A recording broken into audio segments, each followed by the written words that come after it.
5 anos, 3 meses e 12 dias, os exércitos de Brasil, Argentina e Uruguai se envolveram em um conflito de grandes proporções. A guerra contra o Paraguai. Impossível dizer quantas pessoas morreram. Estima-se que 50 mil brasileiros perderam a vida, ou em combate, ou por causa de alguma doença. A população masculina do Paraguai foi praticamente dizimada. O Caminhos da Reportagem de hoje volta no tempo, 150 anos atrás, para contar como foi o último grande conflito na região do Rio da Prata.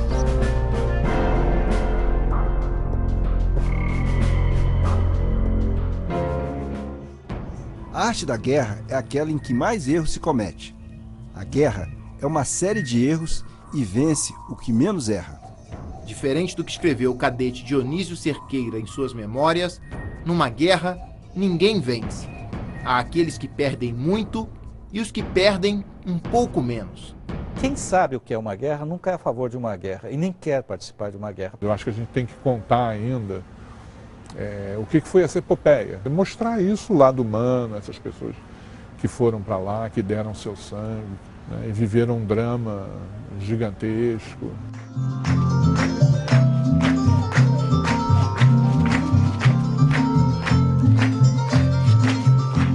Independente da Espanha desde 1811, nas 3 primeiras décadas como país livre, o Paraguai se fechou para o mundo.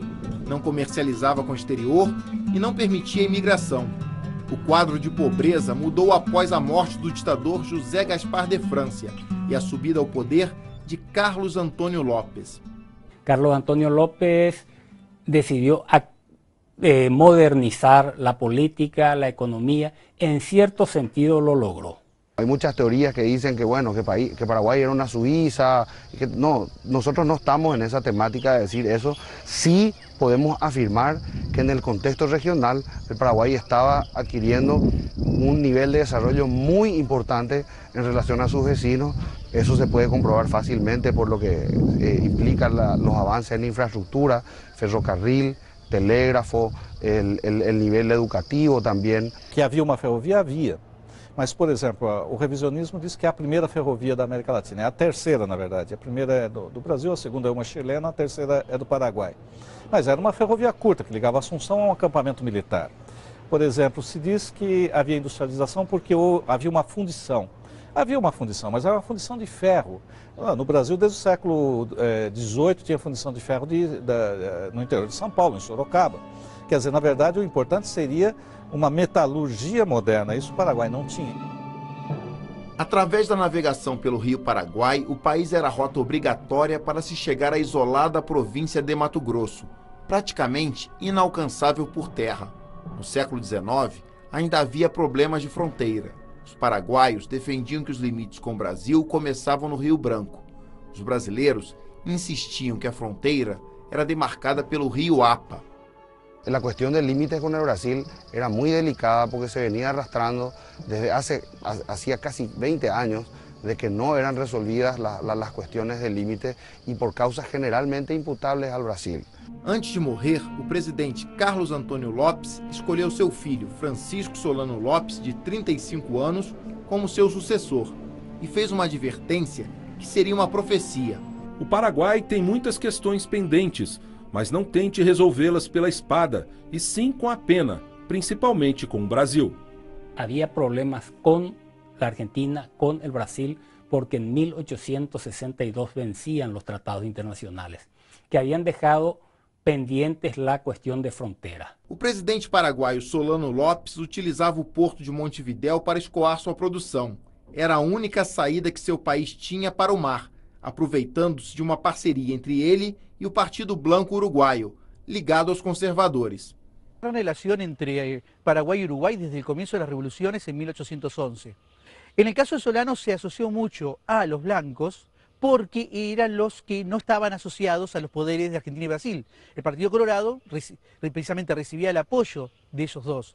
Si hubiera sido al revés, seguramente hubiera apoyado a los colorados. Mas em 1864 tudo mudou. O Brasil intervém no Uruguai e apoia oficialmente o Partido Colorado, ligado aos liberais, a tomar o poder. O Uruguai tinha 2 partidos fortes lá, os blancos e os colorados. E o Brasil apoiava um desses partidos políticos. Em 1864, 40 mil brasileiros estavam vivendo no Uruguai e os uruguaios tratavam esses 40 mil brasileiros como cidadãos de segunda classe e seus interesses estavam sendo afetados por conta disso. Vai ocorrer um movimento por parte desses estancieiros que vai ao Rio de Janeiro reclamar do que está acontecendo e vai cobrar uma atitude por parte do governo imperial. Temos que ter em conta que efetivamente isso é ingerência em aspectos externos. O Império do Brasil apresentou um ultimato ao governo uruguaio. O presidente Aguirre devolveu o documento. Uma série de exigências de impossível cumprimento, so pena de uma intervenção militar. Então, quem habla primeiramente de represálias militares, neste caso, é o Império do Brasil. Naquele momento, o Brasil se colocou diante dos colorados por ter uma política pró-brasileira, vamos dizer assim, e os blancos começaram a buscar apoio naquele momento, juntamente ao Paraguai. A ajuda paraguaia não chegou a tempo. As cidades uruguaias de Salto e Payssandu foram bombardeadas pela esquadra brasileira e a capital, Montevidéu, caiu em fevereiro de 1865. Venâncio Flores, aliado do Império, era o novo presidente do Uruguai. Houve por parte do Paraguai, claramente, notas diplomáticas, e uma em especial de agosto de 1864, que dizia que se o território uruguaio fosse violado, haveria consequências e que o Paraguai iria agir. Mas o que aconteceu foi que o governo brasileiro, que estava, à época o governo liberal estava no cargo, achou que isso não ia acontecer. Mas aconteceu. Na segunda semana de novembro de 1864, pouco depois de passar pelo porto de Assunção, Solano Lopes ordenou que o navio brasileiro Marquês de Olinda fosse apreendido. Nele viajava o futuro presidente da província de Mato Grosso, Frederico Carneiro de Campos. Foi o início das hostilidades. Quando o Marquês de Olinda passou por Humaitá, já se sabia que ele estava levando o governador novo do Mato Grosso e muita quantidade de material e principalmente o soldo dos militares que estava atrasado há 4 anos. Atacar para não ser atacado. Solano Lopes temia que depois da mudança de governo no Uruguai, o próximo alvo do Império Brasileiro fosse o Paraguai. Uma intervenção brasileira no Uruguai e um governo pró-brasileiro, né, pode ser e seria razoável ser interpretado como uma situação não favorável ao Paraguai. Daí a interpretar isso como um prelúdio de uma invasão do Paraguai, não se encontra evidências disso nas fontes. Quando o ataque aconteceu, não foi em direção ao Uruguai para ajudar o Uruguai, que estava nesse momento sob ataque do Exército Imperial e da Marinha Imperial. Ele foi para o Mato Grosso. As águas do rio Paraguai serviram como uma estrada, completamente livre, para que a esquadra de Solano Lopes navegasse rumo ao Brasil. Declarada a guerra no dia 13 de dezembro, o primeiro alvo seria atingido logo depois do Natal. O Forte de Coimbra, em Mato Grosso do Sul, é ponto-chave para se entender a estratégia paraguaia naquela guerra. No dia 26 de dezembro de 1864, 10 navios da tropa de Solano Lopes chegaram aqui e atacaram o forte. Eram 3.200 homens contra pelo menos 155 brasileiros que estavam aqui dentro. Resistiram, claro, mas tiveram que sair às pressas no dia 29 de dezembro, deixando o forte na mão dos paraguaios. O Paraguai tinha muito mais informações dessa região do que o próprio governo brasileiro, inclusive de como estava a situação militar do Forte de Coimbra. Quando ele chegou aqui, ele não esperava uma resistência do tamanho que ele recebeu. A tomada do forte poderia ter ocorrido um dia antes, não fosse a imagem de Nossa Senhora do Carmo. No momento muito importante, onde o avanço paraguaio parecia ser já o iminente que tomaria o forte, a esposa do comandante, que era a Ludovina Porto Carreiro, pede a um músico que pegue a imagem de Nossa Senhora, que é a mesma que está aqui na vila, a ergue sobre as muralhas, gritando, viva Nossa Senhora do Carmo. Lá, para eles, Nossa Senhora do Carmo é Nossa Senhora de Cacupé. Então, quando foi erguida a imagem, naquele momento foi a religiosidade que tomou conta dos dois lados do combate e fez com que realmente o combate parasse e começasse os vivas de Nossa Senhora do Carmo. O navio brasileiro Anhambaí, que hoje encontra-se em exposição no Paraguai, levou os sobreviventes do forte até Corumbá. Foi o fim da heróica resistência. Mais de 200 paraguaios foram mortos nessa tentativa, nenhum brasileiro foi, mas chegou um momento em que a resistência aqui seria uma resistência que não levaria a nada. Além do forte, os paraguaios tomaram por terra diversas cidades da então província de Mato Grosso. 8.000 homens bem armados marcharam por uma vasta extensão territorial totalmente desguarnecida. Foram 5 povoados dizimados. Colônia Militar dos Dourados, depois Nioaque, Miranda, Corumbá e Coxim. Então muitos saíam corridos daquela região. Esses fazendeiros, muitos foram mortos, levados como cativos. As fazendas foram saqueadas, o gado foi roubado.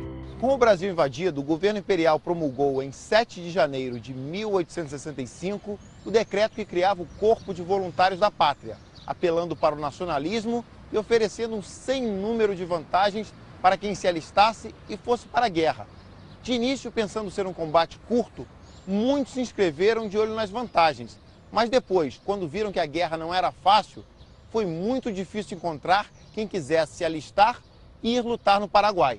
Janeiro de 1865, Dom Pedro II, imperador, se intitula o voluntário número 1, faz o decreto para criar os batalhões de voluntários e ao longo de praticamente 2 anos, nós chegamos a ter 55.000 voluntários. O governo imperial criou os corpos de voluntários da pátria e prometeu uma série de vantagens a quem se alistasse: terra, ajuda às famílias no caso de morte, ajuda aos voluntários no caso de invalidez permanente. Em Botafogo, no Rio de Janeiro, essa rua é a única homenagem que restou aos milhares de voluntários. Mas quem passa por aqui atualmente tem um espírito bem diferente. Se tivesse uma guerra, teria muitos voluntários? Não, não teria. Acho que o Brasil está em outra visão.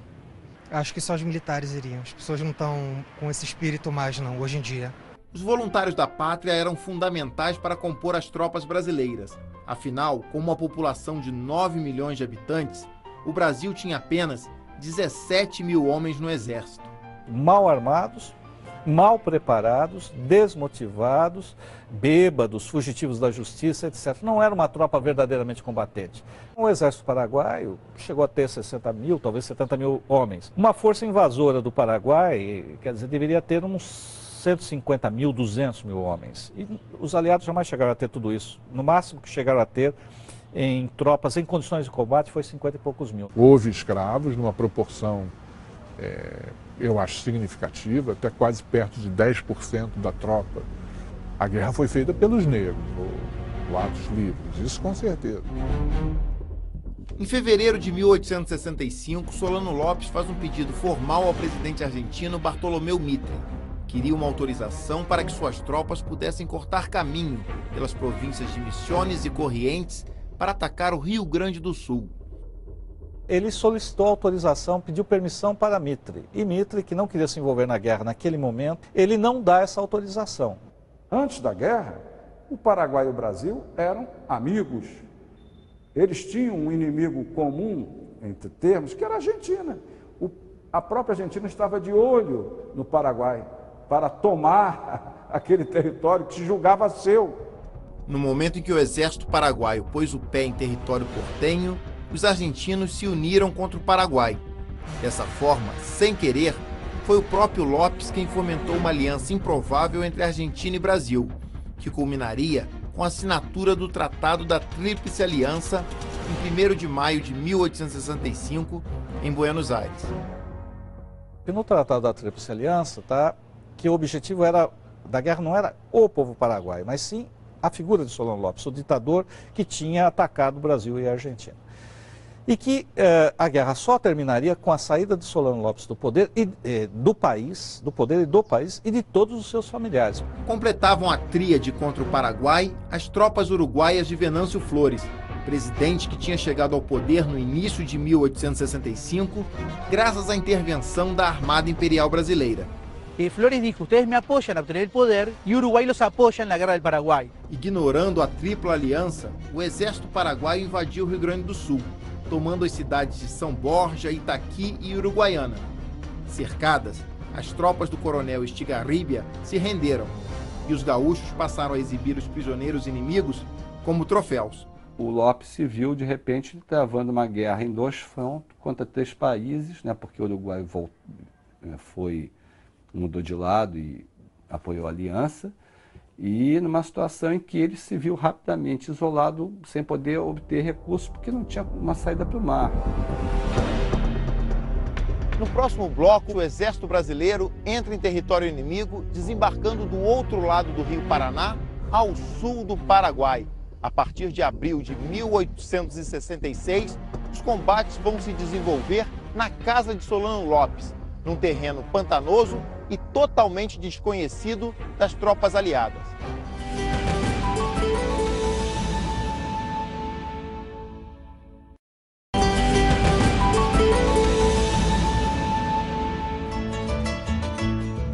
Município de Caraguataí, interior do Paraguai, a 100 quilômetros de Assunção.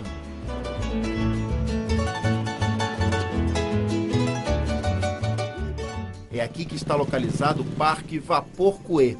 A principal atração são 2 enormes navios de guerra, o Ayambaí e o Pirabebe, retirados do fundo do Rio Paraguai nos anos 1980 e colocados em exposição.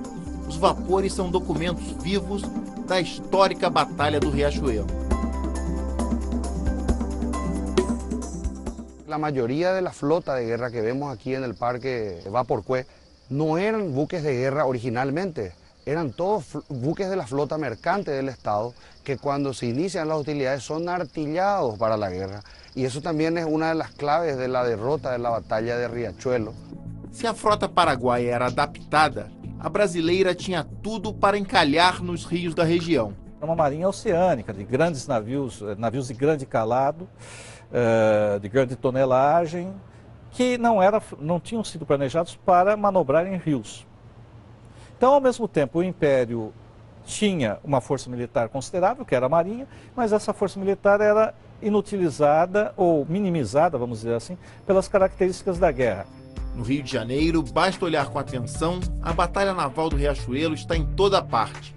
O Museu Histórico Nacional guarda o quadro de Vitor Meireles, onde o almirante da esquadra brasileira, Francisco Manuel Barroso da Silva, aparece comemorando a vitória do alto da fragata Amazonas.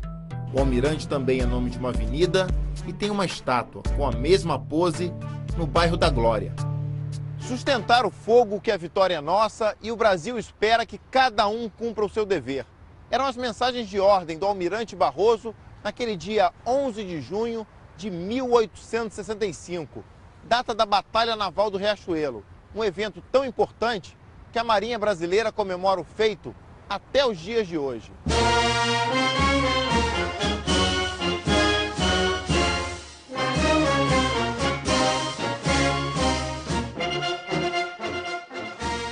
Perder ali era muito grave.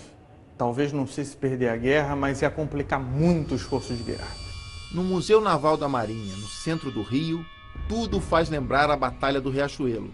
Era para ser um ataque surpresa dos paraguaios, que não queriam destruir os navios brasileiros, e sim capturá-los para aumentar sua frota. Tudo deu errado. Jogando a gigantesca fragata Amazonas para cima dos barcos paraguaios, Almirante Barroso impôs o poder de sua esquadra e entrou para a história. O domínio do rio era essencial. Não só o domínio do rio para o transporte de tropas, mas também da possibilidade de impedir que o Paraguai recebesse abastecimento vindo do mar. O Paraguai, pouco antes, tinha encomendado navios encoraçados, navios com coraça de ferro, muito apropriados para o combate fluvial na Europa. O eixo dominado pelas tropas pela Tríplice Aliança impediu que o Paraguai recebesse esses navios. Na verdade, esses navios foram, inclusive, depois comprados pelo Brasil e foram operados ainda na guerra. Na casa histórica do Marechal Deodoro, a antiga residência do primeiro presidente do Brasil republicano, o conflito no Paraguai também está presente. Dona Rosa Maria, com os 7 filhos, né? 3 morreram em combate, 2 na Batalha de Curupaiti e 1 na Ponte de Tororó. Deodoro costumava dizer que fizera a guerra de fio a pavio, ou seja, do início ao fim. Viu a morte dos irmãos, chegou a ser ferido em Itororó, mas sobreviveu e galgou postos na hierarquia militar.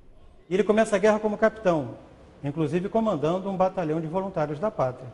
E ele vai sucessivamente capitão, major, tenente-coronel, coronel, termina a guerra como coronel, e todas essas promoções por atos de bravura. A ação mais lembrada de Deodoro ocorreu quando as tropas brasileiras desembarcaram no Paraguai, entrando pela cidade de Passo de Pátria, e ele salvou a vida do respeitado general Osório. Osório é cercado pelos paraguaios, provavelmente ele ia ser capturado morto, que seria muito ruim para o Brasil no canto da guerra, e Deodoro, com um pequeno contingente, ele consegue rechaçar os paraguaios e resgatar o Osório desse episódio, né?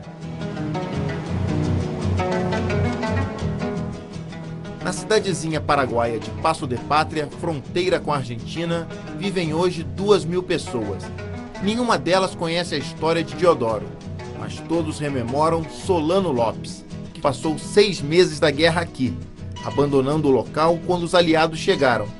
Hoje, o antigo quartel-general é um museu, mantido pelos esforços de um único homem. Antes da inauguração deste museu, eu venía juntando já. Então, tuve uma visão do senhor intendente naquela época, como para que se pueda hacer un museo, se restaura esto. Traigo todas as piezas que vou juntando acá e hasta agora vou enriquecendo. Tudo que Vicente encontrou estava embaixo da terra, no acampamento dos aliados em Tuiuti. Louças finas, balas de canhão, espadas, utensílios de cobre e muitas garrafas. Quando uno está triste, caña. Quando uno tiene hambre, caña. Quando uno quiere exaltar su espíritu guerrero, caña. Para el paraguayo, el anestésico era caña. O trabalho de arqueólogo permite reconstituir a vida no acampamento. No existía lo que es para nosotros ahora una crema dental ni un cepillo. Entonces en esto venía un agua de Florida. ¿Agua de Florida? Sí, entonces era un agua aromática. Entonces venía de Hamburgo, Alemania o de Nueva York. Entonces al último le daba un buche y se quedaba la boca aromatizada. Especialmente a los brasileños les gusta mucho café. Entonces ellos traían mucho café. Entonces eso levanta la moral del ejército. Entonces, acordado. Sí, entonces se tomaban con esos pocillos de porcelana. Está por ejemplo las cucharitas lo que son de bronce o de plata. Entonces esa es de la oficialidad. Y se comían con estos platos de porcelana, cucharas de plata, en algunos casos bañados en oro o de bronce. Y los platos, según como yo voy sacando y deduciendo, son importados de England, Inglaterra. Você conseguiu achar esse aqui intacto? Sim, sim, intacto está. Esse era o prato do soldado, então os voluntários da pátria comiam aqui? Ah, sim, assim mesmo. Ninguém ia querer ser voluntário, né? Sim. O local das escavações é este vasto campo no sul do Paraguai. Há 150 anos, era aqui o grande acampamento de Tuiuti, onde viviam os soldados de Brasil, Argentina e Uruguai. Aquí estaba aproximadamente 60 o 70 mil hombres. Acá estaba una inmensa sábana blanca, como se ve en la foto de Bati y compañía. Y funcionaba acá desde un peluquero hasta un banco Mauá. Funcionaba acá. Estaba una ciudad montada acá. En los campamentos se pasaban muy mal. Aparte de que tenían que hacer sus trincheras, se sufría mucho. O sea que era una vida cotidiana muy sufrida para ambos bandos. Em maio de 1866, para piorar, as tropas de Solano Lopes resolveram atacar de surpresa o acampamento. Foi a Grande Batalha de Tuiuti, a maior da América do Sul, simbolizada por um simples marco. 11:30 de la mañana, recién empieza el aviso y avanza el ejército paraguayo, mientras que el ejército aliado ya está arriba de sus cañones y de sus fusiles. Y empieza la masacre. Uma grande derrota paraguaia. Una gran baja paraguaya, una decepción total para López después de la rendición de Uruguayana. La flor innata de la juventud paraguaya se pierde acá. 7.000 paraguayos se quedaron muertos acá. O Paraguai perdeu nesta batalha seus melhores homens. Do lado aliado foram quase 1.000 mortos. Nesta fase, uma nova tecnologia estreou nos campos de batalha. A companhia fotográfica uruguaia Veit foi até o acampamento e retratou os horrores da guerra. Os comandantes, a vida de privações, os mortos e um monte de cadáveres paraguaios. Mais do que emocionar, queriam lucrar com as imagens.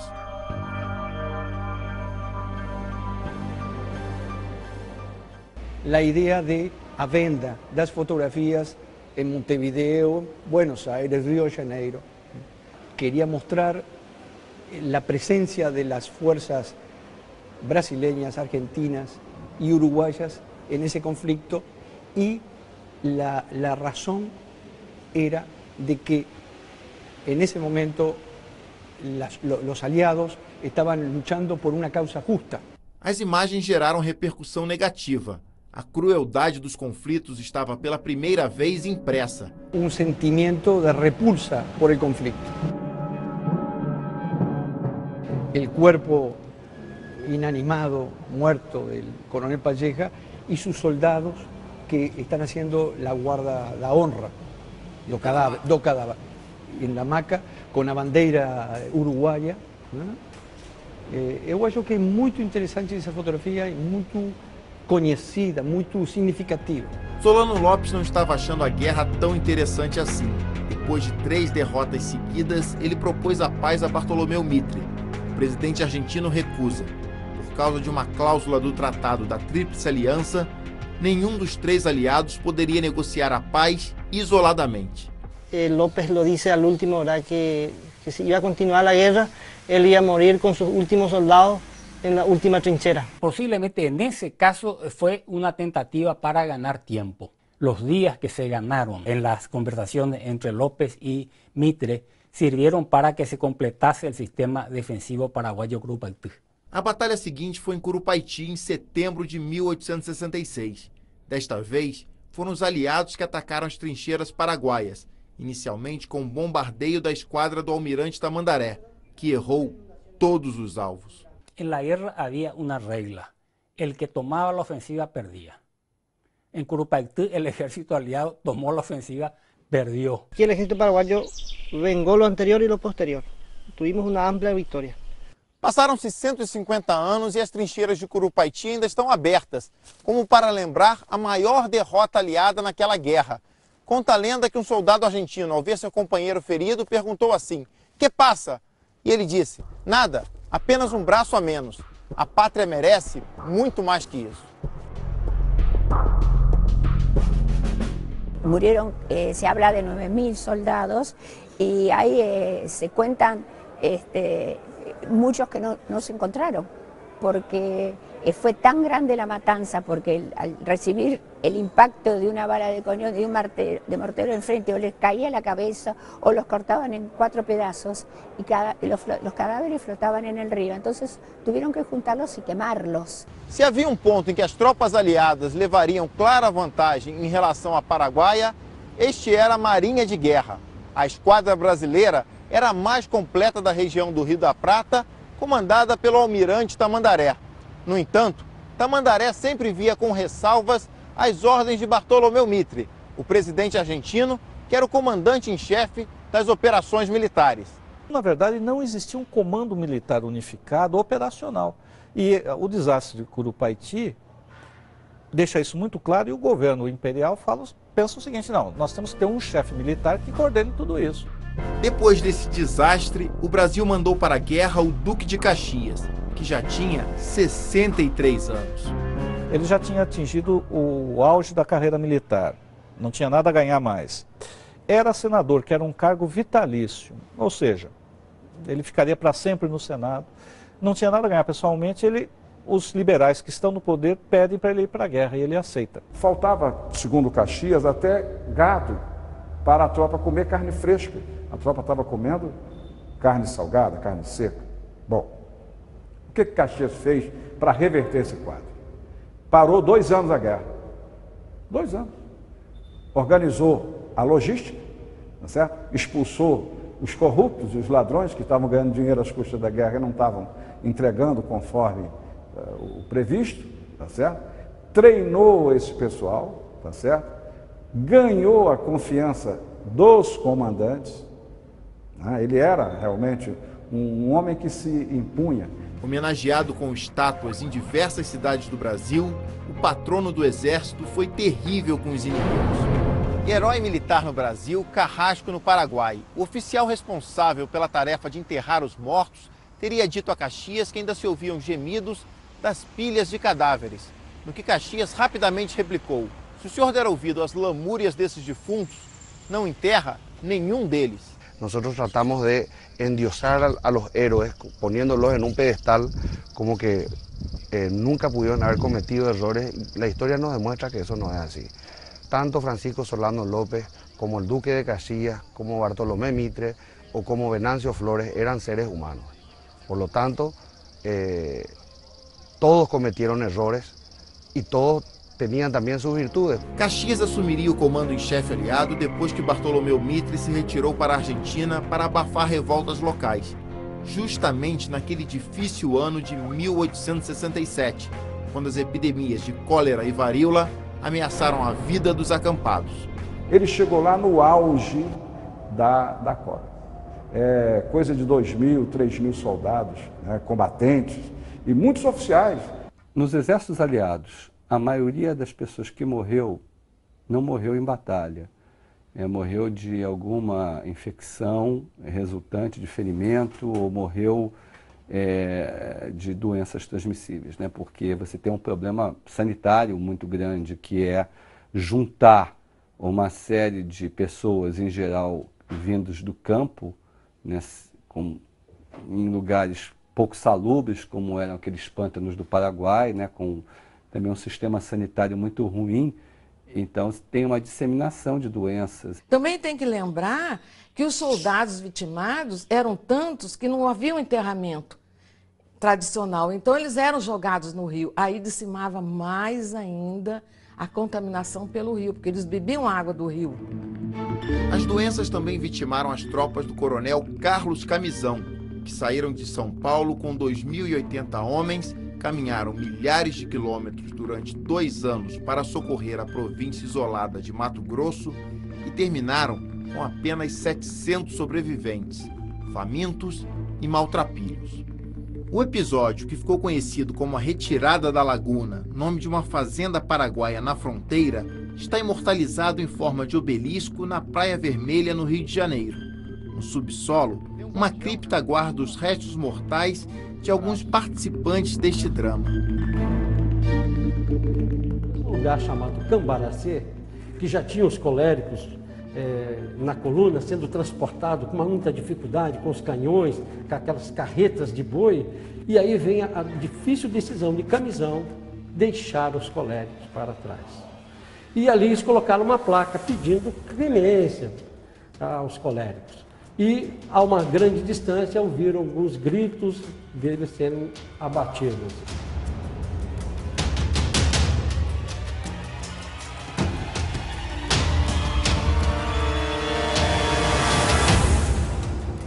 No próximo bloco, o Exército Brasileiro chega até Assunção, a capital do Paraguai, mas não encontra Solano Lopes, que vivia em fuga pelo interior do país. Então, como encerrar uma guerra se o maior inimigo do Império ainda não foi capturado?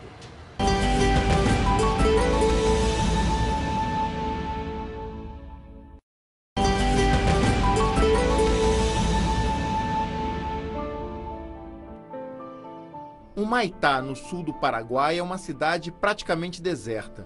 Tem apenas 3.000 habitantes e casas mais que centenárias. Foi esse lugar que Solano Lopes escolheu para fazer uma fortaleza quase intransponível. As ruínas da igreja de São Carlos Borromeu são a prova de que um grande conflito ocorreu por aqui. Era uma das igrejas mais lindas, não somente do Paraguai, de toda a Sudamérica. Por isso, hoje dia, nós decimos que Humaitá é templo e bastião do heroísmo paraguaio. A reconstrução em 3D de Humaitá na época da guerra dá uma ideia de como era a igreja, o quartel-general de Lopes e onde ficavam as baterias de canhões. privilegiada posição topográfica do lugarejo impediu por muito tempo o avanço das tropas aliadas. Foi bombardeado incessantemente por la escuadra que estava apostado aguas abaixo aqui do Rio Paraguai, como podemos ver, a mais ou menos 4.500 metros deste sítio. A fortaleza de Humaitá ficava em um ponto bastante estratégico, bem na curva do rio e onde ele é mais estreito. Para piorar, os paraguaios ainda colocavam grossas correntes de ferro ligando uma margem à outra. Se os navios brasileiros conseguissem passar por este obstáculo, encontrariam aqui uma bateria de canhões pronta para disparar. Isso significa que a guerra atrasou 2 anos somente para passar por este ponto do território. O cavalo era a grande arma de guerra, né? Era o equivalente a um tanque hoje, vamos dizer assim, só que ia com um homem em cima.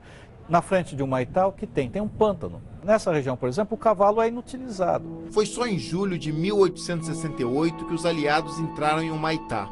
Solano Lopes, porém, já tinha fugido de lá desde março e começou a perseguir quem ele acreditava que poderia traí-lo. Temia ser envenenado por seus próprios familiares. Por isso, sua mãe e suas 2 irmãs foram presas e torturadas. Seus irmãos foram mortos. Vocês se lembram do Forte de Coimbra, o primeiro local atacado pelos paraguaios?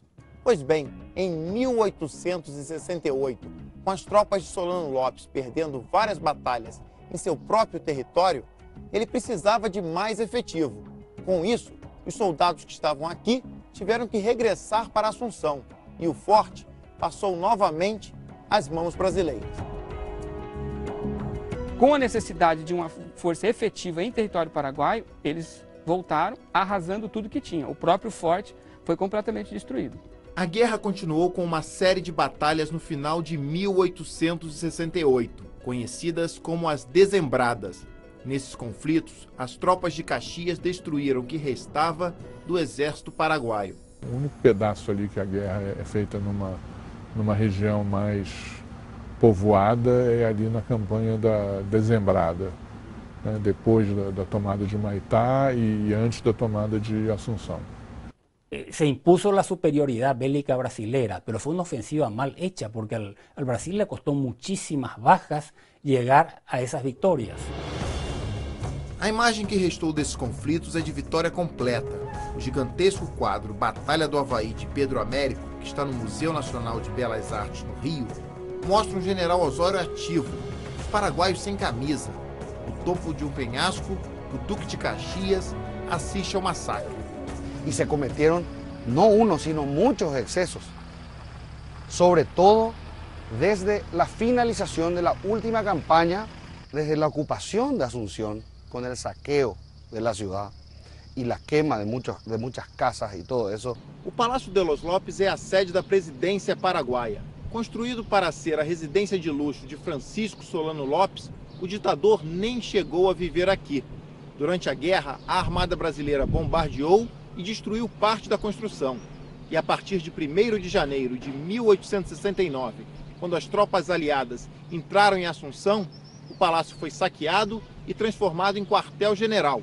Por isso, a primeira bandeira a ser hasteada lá em cima não foi a do Paraguai, mas sim a do Império de Dom Pedro II. Quando se ocupa a capital do inimigo, normalmente acabou a guerra, mas nesse caso também não acabou, porque Solano Lopes vai para o interior. Assunção estava deserta. As residências e os prédios públicos foram ocupados e saqueados pelas tropas da Tríplice Aliança. Lopes continuava em fuga. O exército inimigo estava destruído. Só que a guerra ainda cobrava seu alto preço. Numa missa na catedral, Caxias se sentiu mal e decidiu. Era hora de deixar o teatro de operações para trás. Em Assunção já, ele desmaia. Para ele, a guerra acabara. O Caxias escreve ao Barão de Muritiba dizendo o seguinte, que não tem mais sentido continuar aquela guerra. Ele viu que o exército paraguaio estava derrotado. E ele veio para o Rio de Janeiro, foi muito criticado. O próprio imperador deu as costas para ele. E ele ficou amargurado. Para o imperador Dom Pedro II, de nada adiantava a tomada da capital se Solano Lopes ainda estava foragido. A guerra, que já durava 4 anos, ia continuar. E essa insistência do imperador levou ao prosseguimento da guerra e ao crescimento da impopularidade, ao próprio desgaste do imperador, desgaste físico, né, porque ele envelhece muito ao longo da guerra. Ninguém quer mais continuar a guerra depois de quase 5 anos de guerra, ninguém aguenta mais. E aí Dom Pedro envia o Conde D, né?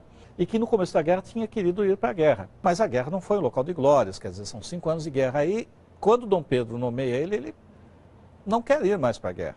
O francês Conde D, marido da princesa Isabel, foi o último comandante em chefe da guerra. Sua missão era encontrar Solano Lopes. Era um muchacho muito jovem, não tinha experiência militar. Entonces, lógicamente, los demás que eran veteranos de muchas batallas no lo respetaban. Muitos não esquecem isso. D tinha lutado numa guerra no Marrocos, ou seja, ele não era um oficial fabricado em escola que tinha recebido patente e fim de papo. Ele efetivamente tinha cursado e tinha lutado. Perseguindo Solano Lopes pelo interior do Paraguai, as tropas brasileiras encontraram famílias famintas. Um quadro desolador. Y ya había las enfermedades asociadas con el hambre, perdón. El escorbuto, el beriberi, en fin, todas las desgracias y las debilidades. Bueno, ese fue un ataque a la población civil injustificado y en eso le cabe la responsabilidad a López. A retirada de homens em idade produtiva da agricultura, mesmo sendo a sua substituição por mulheres, já deu um baque na produção. Quando a guerra passa para dentro do território paraguaio, aquilo fica um deserto. E não há criação de outras fontes de agricultura. E também há a precariedade dos acampamentos, o que leva realmente a um morticínio enorme. Na fase final da guerra, praticamente sem tropas, Solano Lopes colocou um exército mirim de 3.500 meninos para lutar contra 20.000 brasileiros na Batalha de Acostanhú. Foi um verdadeiro massacre. Por isso, para lembrar los niños combatientes, todo dia 16 de agosto no Paraguai é o Dia das Crianças. Hay quien dice directamente que ponerle a los niños adelante fue una cobardía de parte de los jefes militares, y está la otra parte que dice que matarlos a ellos es un acto mayor de cobardía.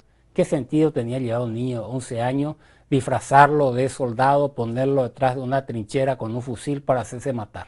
Eso no tenía absolutamente ninguna... Era inmoral y además desde el punto de vista práctico, no sé, no había ninguna utilidad en esa masacre de la población civil. Esta batalha ganhou uma imagem alegórica em outro quadro de Pedro Américo.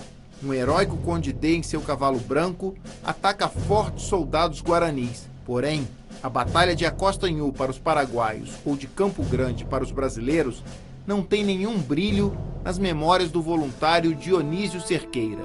Causava-nos grande pena pelo avultado número os soldadinhos cobertos de sangue, com as perninhas quebradas, não tendo alguns atingido ainda a puberdade. Como eram valentes para o fogo os pobres meninos. Que luta terrível aquela entre a piedade cristã e o dever militar. Os nossos soldados diziam que não dava gosto a gente brigar com tanta criança. Pode-se não gostar de D ou da visão militarista monarquista, mas se tem que ver a sua efetividade, a partir de tolher a ação do chamado inimigo, que é Solano e o resto do exército paraguaio. Para terminar a guerra, tudo que o exército aliado precisava era ficar frente a frente com Solano Lopes. Hoje, no Panteão dos Heróis em Assunção, isso é possível para qualquer um. Durante a guerra, isso custou a vida de 50.000 brasileiros, 18.000 argentinos, 3.000 uruguaios e quase toda a população masculina do Paraguai. En la última batalla había unas 400, 500 personas en el campamento paraguayo. No era todo el Paraguay, aunque el Paraguay estaba muy destruido. Pero había un gran número de personas, de civiles que seguían al ejército. Em 1º de março de 1870, a cavalaria e a infantaria brasileiras entraram em Cerro Corá. Solano Lopes tentou fugir a galope, mas era facilmente identificável. Era o único homem gordo em um exército de esqueletos. Levou à guerra as últimas consequências. E o Brasil também levou à guerra as últimas consequências, né, que é o desgaste, a invasão, fortalecimento do setor militar, a dívida. Só que no caso do Lopes, isso acarretou a morte dele, do filho primogênito e o extermínio de uma parte considerável da população do país. Foi o cabo Chico Diabo que acertou um golpe de lança em Solano Lopes. "Não me rendo, morro com minha pátria", teriam sido as suas últimas palavras, antes de levar um tiro pelas costas. Tenemos los documentos en el archivo de Asunción que hubieron dos partes médicos sobre cómo murió. Entonces, si es que se tiene la duda incluso de cómo se produjo la muerte de él, las dudas van a ser mucho más grandes en relación a cuál fue la frase que él dijo al momento de morir. Para el pueblo paraguayo en aquella época, el Paraguay era Solano López. De certa maneira, aquela ideia dele de Moeiro como pátria levou também a dizimar uma parte da população civil por conta desses deslocamentos, muitos deles forçados. No Rio de Janeiro, houve festa pelo final da guerra. As ruas foram enfeitadas e uma delas mudou de nome. Chamava Rua Direita, passa a se chamar 1º de Março, exatamente com o final da Guerra do Paraguai. Mas 150 anos depois, ninguém sabe disso. Eu acredito que é para homenagear alguém, né? Sei lá, deve ter alguma revolução, alguma coisa, não sei. Talvez uma pessoa importante tenha nascido nesse dia, né? Os esforços dos milhares de voluntários foram apagados da memória coletiva. Até mesmo no Paraguai, duas visões antagônicas marcam a imagem de Lopes ao final do conflito e atualmente. Al final de la guerra, los excombatientes, los sobrevivientes tenían una pésima impresión del comandante en jefe de la guerra. Pero después, una generación de personas que no había vivido, que no había conocido personalmente a López, comienza a reivindicarlo a López. Cuando llegan a América Latina las ideas nazifascistas, que hacen la apología del gran hombre, del héroe, del superhombre, del etcétera, etcétera. Fue un héroe para nosotros. Así es que como él, no creo que hayan tantas personas. No hubo como el otro que dio su vida por el país.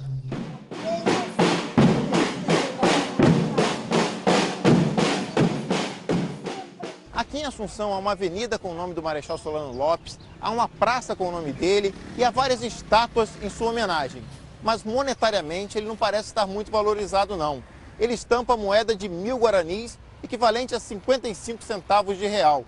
O que posso comprar com isso, senhora? Solamente um caramelo. Tão desvalorizada quanto a moeda de Solano Lopes foi a atenção dada pelo governo imperial aos voluntários da pátria após a guerra. Houve pouco apoio, né, da parte do Estado àqueles que fizeram a campanha do Paraguai. Isso também passa pela dimensão do tamanho das Forças Armadas. Quer dizer, se realmente chegou a 120, 140 mil pessoas, seria muito difícil para o Estado ampará-los, ainda mais na situação precária que se encontrava depois, mas que pegou mal, pegou, né? A guerra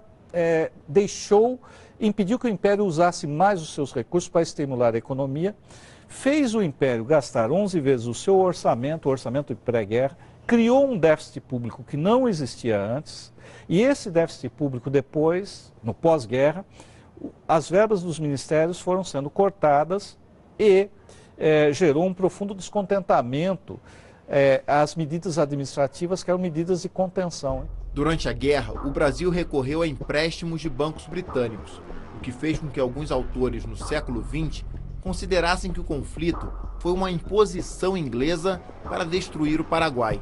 A Inglaterra certamente via com bons olhos a abertura da navegação no Rio, mas a Inglaterra não patrocinou o conflito, não fez nada disso. Não emprestou dinheiro para o Brasil? Emprestou, agora ela já emprestava antes, emprestou depois, e só não emprestou para o Paraguai porque o Paraguai estava bloqueado.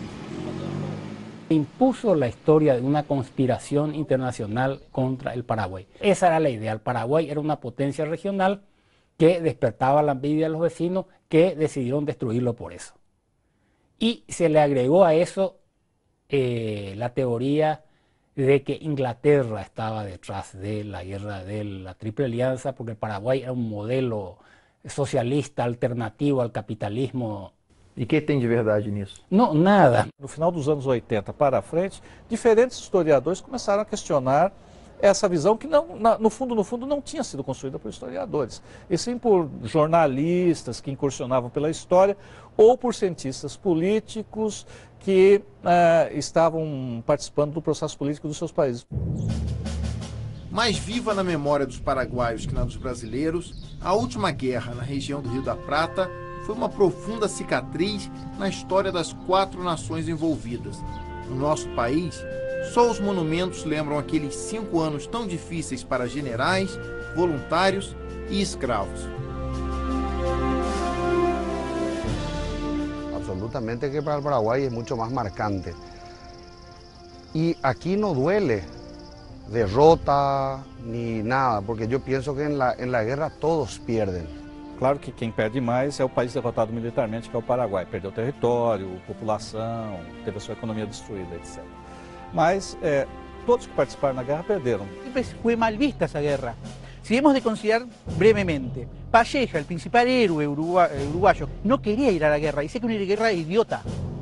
Todo este sector del llamado Mercosur local, originariamente los 4 países, tienen que trabajar mancomunadamente y no decir quién ganó, quién perdió. Yo creo que en una guerra todos pierden, aunque algunos ganen.